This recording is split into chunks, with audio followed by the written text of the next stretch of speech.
안녕하세요, 제이제입니다. 오늘은 썸 탈 때 외모보다 중요한 게 있다에 대해서 말씀드려 볼게요. 그럼 바로 시작할게요.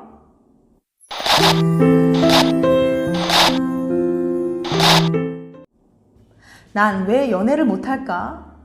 어떤 사람들은 쉬지 않고 썸을 타고 연애를 하는데 왜 어떤 사람은 봄이 오고 가을이 와도 여전히 솔로일까요? 아마 대부분의 사람들은 그 사람이 별로라서라고 쉽게 대답할지도 모릅니다. 그런데 과연 그럴까요? 이번에는 썸과 연애에 대한 근본적인 이야기를 해볼게요. 조별, 매력도 실험. 관계심리학의 대가인 텍사스 대학 심리학과의 폴 이스트윅 교수는 흥미로운 실험을 진행했습니다. 새 학기를 맞은 이스트윅 교수는 129명의 학생을 9개의 조로 나눈 후 학생들에게 같은 조에 속한 이성의 매력들을 평가해달라고 했어요. 외모, 능력은 물론이고 그 사람과 연애하면 얼마나 잘해줄 것 같은지, 존경할 만한 사람인지 등 다양한 질문들이 있었죠. 하지만 실험은 여기서 끝이 아니었습니다. 시간이 흘러 어느새 기말고사를 앞둔 기간, 이스트윅 교수는 똑같은 질문을 한 번 더 합니다. 그리고 나서 학기 초의 평가와 학기 말의 평가를 비교해봤어요. 그랬더니 아주 재미있는 결과가 나왔습니다. 학기 초에는 매력을 평가했을 때 여러 학생이 한 사람에게 준 점수가 비슷비슷했어요. 하지만 3달 후 기말고사 직전에 진행했던 설문조사에서는 평가자에 따라 한 사람에게 준 점수가 크게 달라졌던 거예요. 시간이 지날수록 똑같은 사람에 대한 매력도 평가가 평가자마다 달라진다니 이 실험 결과가 의미하는 건 뭘까요? 매력도의 비밀. 대부분의 사람은 매력을 이성에게 어필할 수 있는 객관적인 수치라고 생각합니다. 그래서 매력적인 사람은 썸도 잘 타고 연애도 잘하지만 매력적이지 않은 사람은 연애 고자가 되어버린다고 생각하죠. 하지만 그건 사실이 아니었어요. 매력은 객관적이라기보다는 주관적인 수치에 가깝고 알고 지낸 시간이 지날수록 점점 더 취향을 더 많이 타게 되거든요. 이스트윅 교수의 분석에 따르면 서로 알고 지낸 기간이 길어질수록 객관적인 점수의 비중은 점점 낮아지고 자신의 취향과 주관에 따른 주관 점수의 비율이 급격하게 높아집니다. 그러니까 좋아하는 사람에게 매력을 어필할 때 우리가 얼굴과 능력은 중요하다고 노래를 부르는 객관적인 영역의 점수는 높아봐야 100점 만점에 3, 40점밖에 안 되는 거죠. 썸과 연애의 비밀. 여기서 한 가지 의문이 듭니다. 연애를 하나 못하나 외모 능력으로 결정되는 게 아니라면 대체 뭐로 결정되는 거죠? 그동안 전 얼굴이나 몸매가 문제라고 생각했는데 그럼 어떻게 해야 연애를 할 수 있는 건가요? 이런 의문에 대한 해답을 찾아봐야 당신의 연애 문제가 해결될 수 있겠죠? 그럼 이어서 썸과 연애의 본질에 대해서 알아볼게요. 솔로 탈출 방법. 이제 이스트윅 교수님의 연구를 바탕으로 솔로 탈출 방법을 본격적으로 탐구해 볼게요. 연애는 어떻게 하는 걸까요? 간단해요. 누군가 날 좋아하고 나도 그 사람을 좋아하면 돼요. 하지만 그냥 좋아하는 거로는 부족합니다.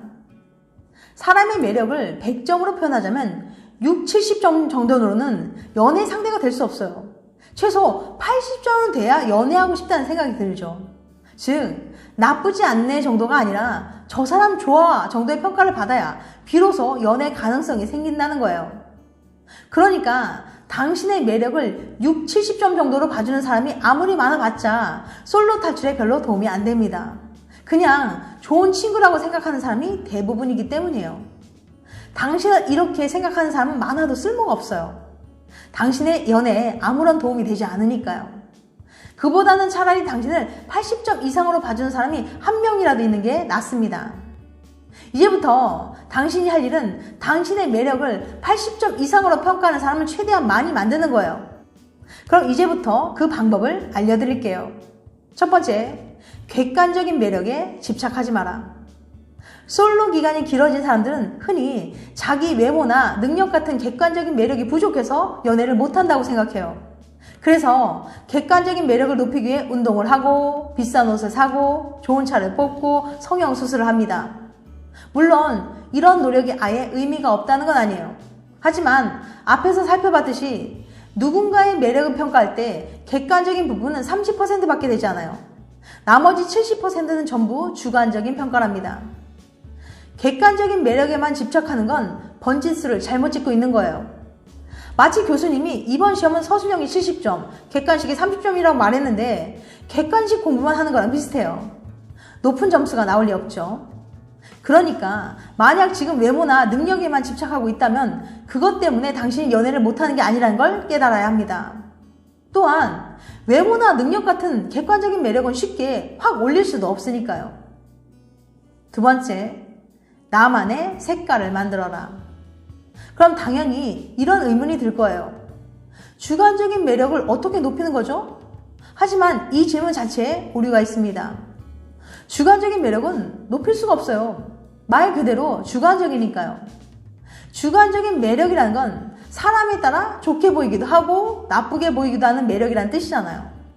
그러니까 모두에게 어필하는 주관적인 매력은 사실 성립할 수 없는 말인 거죠. 그럼 어떻게 하냐고요? 방법이 있습니다. 나만의 색깔과 개성을 만드는 거예요. 예를 들어 볼게요. 여기 짱구와 철수가 있습니다. 이들의 외모와 능력은 평균 이하예요. 하지만 두 사람에게는 결정적인 차이가 있어요. 철수는 특별한 특징이 없고 평범한 사람이라서 여성들이 평가한 매력도 점수는 다 고만고만해요. 대부분 철수를 그냥 괜찮은 친구 정도로 생각합니다. 철수를 싫어하는 사람은 없지만 사귈 만큼 좋아하는 사람도 없어요. 이래서는 연애를 할 수 없습니다. 하지만 짱구는 좀 달라요. 짱구는 뭔가 느낌이 센 사람이에요. 호불호가 엄청 갈리죠. 짱구를 아주 매력적으로 생각하는 사람도 있지만 극혐이라거나 별로라고 생각하는 사람들도 있어요. 그래서인지 짱구와는 죽어도 안 사귀겠다고 말한 사람이 2명이나 있긴 하지만 뭐 어떤가요? 짱구를 정말 매력적이라고 생각하는 사람도 2명이나 있는데요. 그래서 평범한 철수는 솔로지만 개성이 강한 짱구는 연애에 성공하는 겁니다. 안티가 있어야 팬이 있다. 연애를 못하는 사람들을 보면 뭔가 부족해서라기보다는 딱히 별 특징이 없는 사람들인 경우가 많아요. 평범함. 누구에게도 30점 이하가 아니면서 누구에게도 80점 이상을 받지 못하는 안티팬도 없고 동시에 광팬도 없는 그 평범함이 연애의 가장 큰 적입니다. 당신이 오랜 솔로 생활로 고통받고 있다면 자신이 무색무취한 사람은 아닌지 고민해보세요. 건빵 안 먹는 사람은 없지만 찾아가서 사 먹는 사람도 없습니다.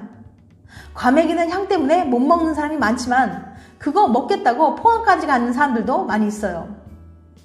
다른 사람에게선 찾아볼 수 없는 당신만의 느낌, 맛, 색깔, 개성. 그게 무엇이든 연애는 이게 있는 사람이 하는 거랍니다.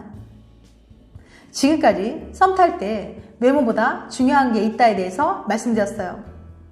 다음에는 더 재밌고 유익한 영상으로 찾아뵐게요. 끝까지 시청해주셔서 감사합니다. 다음에 또 봬요. 안녕.